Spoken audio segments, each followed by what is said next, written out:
तुमचे नाव मतदार यादीतून कट होऊ शकते जर तुम्ही BLO मार्फत हा फॉर्म भरून दिला नाही तर. काय आहे हा प्रकार? SIR. सध्या महाराष्ट्र राज्यामध्ये SIR म्हणजे मतदार यादीचं सखोल पुनरीक्षण चालू आहे. या दरम्यान मतदार यादीच्या मतदार यांची पडताळणी होणार आहे. BLO 29 जुलैपर्यंत आपल्या घरोघरी येणार आहेत. त्यांच्यामार्फत तुम्हाला हा फॉर्म भरून द्यायचा आहे.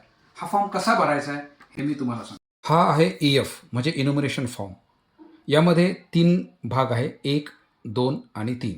पहिल्या भागात मतदाराची मतदार यादीतील माहिती आहे. यात आपल्याला काही करायचं नाही.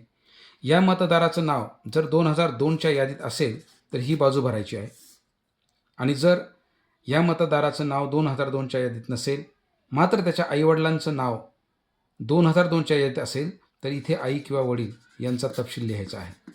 अर्थात ही सगळी माहिती BLO आपल्याकडून भरून घेईल. ही आपण भरायची आवश्यकता नाही.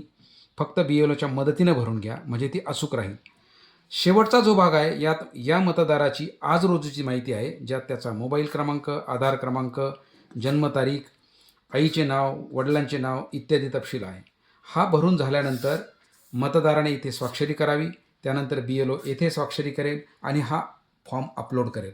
त्यानंतर मतदार यादीमधील आपलं नाव कायम राहील. धन्यवाद.